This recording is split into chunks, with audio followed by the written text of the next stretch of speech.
प्रिय छात्रों, मिथिलेश ज्ञान एकेडमी में आपका हार्दिक स्वागत है। आज हम लोग पढ़ेंगे प्रश्नावली 4.2 का प्रश्न क्रमांक 2 का पहला भाग, जिसमें दिया है जॉन और जीवंती दोनों के पास कुल मिलाकर 45 कंचे हैं।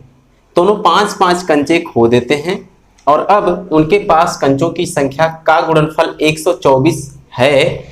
हम जानना चाहेंगे कि आरंभ में उनके पास कितने कंचे थे।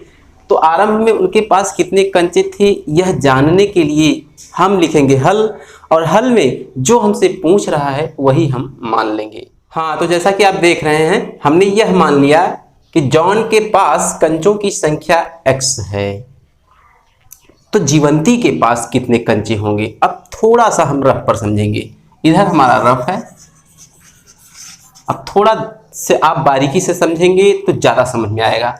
प्रश्न को पढ़ते हैं। जॉन और जीवंती दोनों के पास कुल मिलाकर 45 कंचे हैं। कुल मिलाकर 45 कंचे हैं। अगर इसमें से जॉन के पास 10 कंचे होते तो जीवंती के पास निश्चित रूप से 35 कंचे होते। थोड़ा सा बारीक है, ध्यान दीजिएगा, तुरंत समझ में आएगा। हम कह रहे हैं टोटल 45 कंचे हैं, 45 दिया भी है।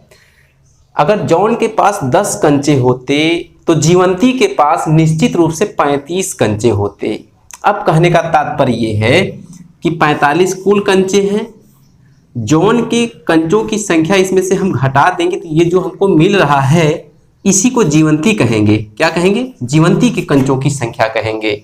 जस्ट अब वहां हम अप्लाई करते हैं कि जब कुल 45 कंचे थे जिसमें से जॉन के पास x कंचे हैं, ऐसा हमने जब मान लिया तो जीवंती के पास कितने कंचे होंगे? जीवंती के पास 45 माइनस x कंचे होंगे कि नहीं होंगे? होंगे। तो जीवंती के पास 45 माइनस x कंचे होंगे, वही हम अपने हल में नीचे एक लाइन लिख देंगे। हाँ, तो जैसा कि आप देख रहे हैं हमने लिख दिया, अतः जीवंती के पास कंचों की संख्या 45 माइनस x होगी। ये बात आपको समझ में आई होगी। आगे क्या करना है, आगे हम सवाल को पढ़ेंगे। दोनों 5-5 कंचे खो देते हैं। दोनों अर्थात जॉन तथा जीवंती दोनों 5-5 कंचे खो देते हैं। जब 5-5 कंचे खो देंगे तो उनके पास अब कितने कंचे बचेंगे? इसके पास x कंचा है तो 5 खो दिया, अर्थात x माइनस 5 कंचा जॉन के पास बचेगा।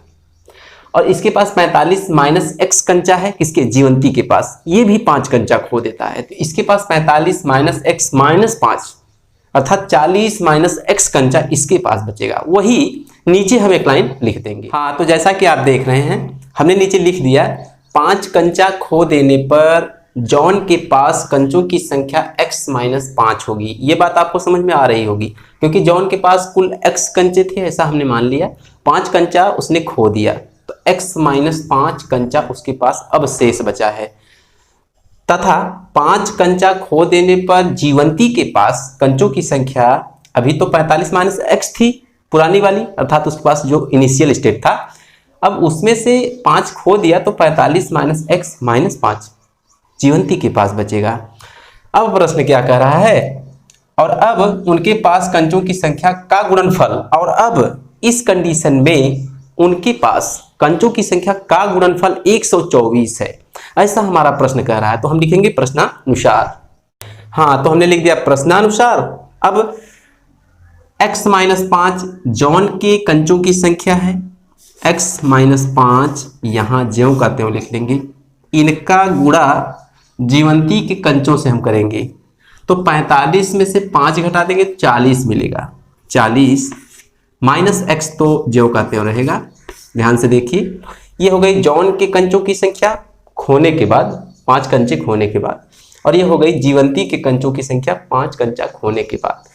तो दोनों का गुणनफल 124 हो जाता है, ऐसा हमारा प्रश्न कह रहा है। वैसे ही हम करेंगे, बराबर लिख देंगे 124 या।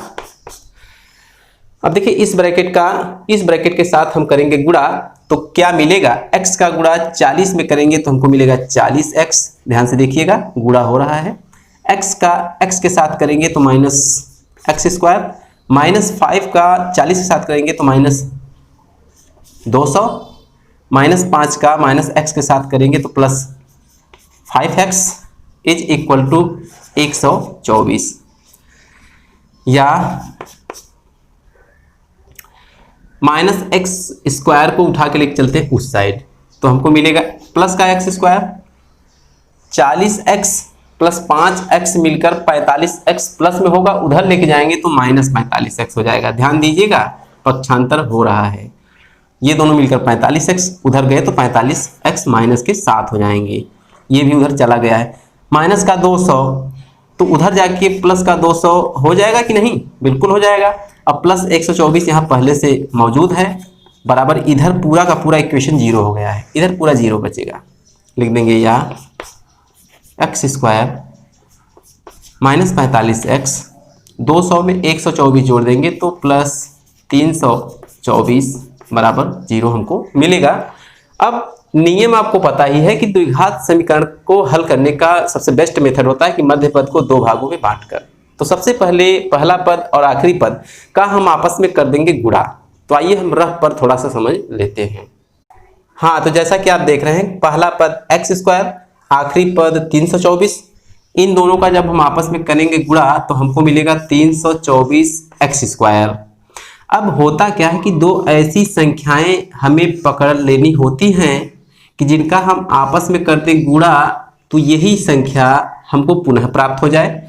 इन दोनों राशियों को जोड़ दें अथवा घटा दें तो हमको ये मध्य पद प्राप्त हो जाए, अर्थात माइनस का 45x प्राप्त हो जाए, -45x प्राप्त हो जाए। तो इसके लिए हम करते क्या है, ये जो 324 है इसी का हम कर लेते हैं गुणनखंड। हाँ, तो 324 का हम कर लेंगे गुणनखंड। ये 2 से कटेगा, 2 1 का 2, 2 6 12 और 2 दूना 4, फिर 2 से काटेंगे 2 8 16 1, 3 से काटेंगे 3 दूना 6 और 3 7 21, 3 से काटेंगे 3 9 27, फिर 3 से काटेंगे 3 3 9, फिर 3 से काट देंगे 1। तो कुल मिलाकर 324 का फैक्टराइजेशन हमने किया। अब इसको थोड़ा इधर लेके चलते हैं, यहाँ लेके चलते हैं।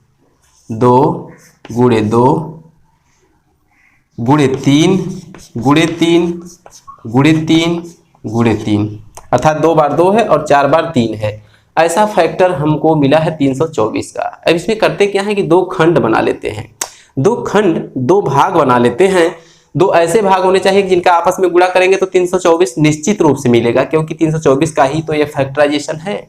अब केवल एक विकल्प फंसता है कि ऐसे दो खंड बनाइए कि जिनको आपस में जोड़ दें अथवा घटा दें तो माइनस का 45x हमको मिल जाए, माइनस का 45x हमको मिल जाए। हाँ, तो थोड़ा ध्यान दीजिएगा, ये देखिए 2 दूना 4 तिहाई 12 तिहाई 36, तो इतने का जब हमने किया गुणा तो हमको मिला 36, 2 दूना 4 तिहाई 12 तिहाई 36। और जब हम इसका आपस में करेंगे तो 3 त्रिका 9, इन दोनों को जोड़ देंगे तो हमको मिलेगा 45। तो चूंकि हमें चाहिए माइनस का 45, इसलिए हम दोनों को माइनस कर देंगे, अर्थात -36 और -9, -45 हो जाएगा।